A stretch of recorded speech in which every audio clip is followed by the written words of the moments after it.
Hi guys, today I'll be making a no oven chocolate biscuit.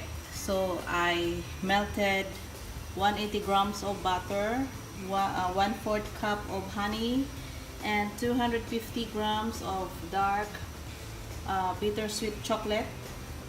And then I've got around 3 cups of crushed graham, and I'm going to add also 1 cup of, so guys, this is our no oven chocolate biscuit.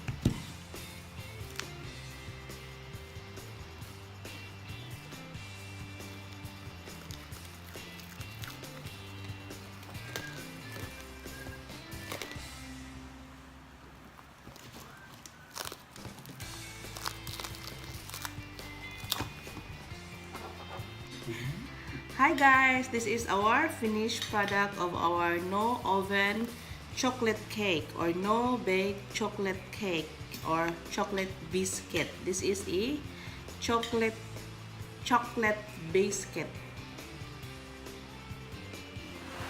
This is our chocolate biscuit.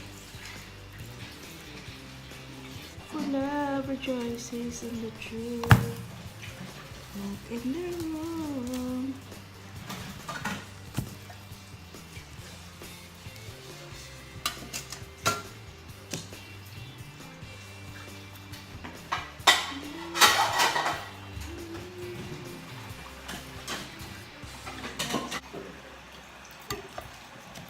Proudly present to you, my dearly friends and family.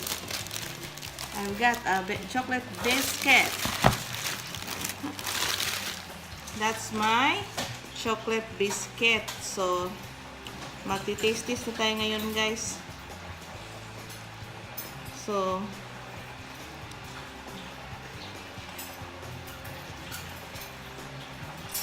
this is a biscuit. So, expected that it is a bit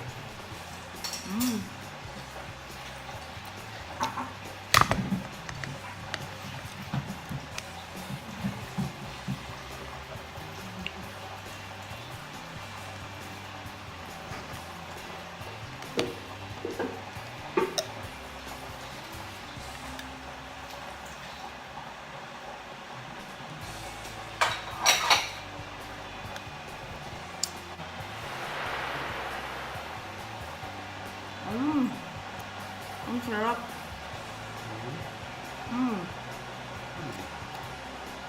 I think I must need to slice this first before I put it in the container, because it will become, just taste, just a little bit bite.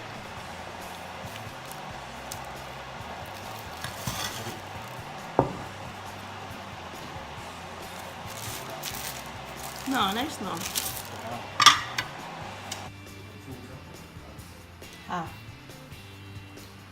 Guys, this is my finished product, guys. No baking chocolate biscuit. Okay? So you can preserve this, guys. You just have to put this in your fridge, and every time you want to eat, just pick few hours in the fridge, guys. You are going to slice it. That's it. That's what I did. So guys, thank you for watching to my channel, guys, and please don't forget to subscribe, like, and comment below, and please don't forget also to hit the bell button for more videos notification, guys. So, okay guys, so look at the picture of our no bake chocolate biscuit, guys. Look at guys. Sarap na yun, guys. Pwede pang baon ito, guys, sa trabaho, sa eskwela, at iba pa pang snacks. Okay? Thank you. Bye!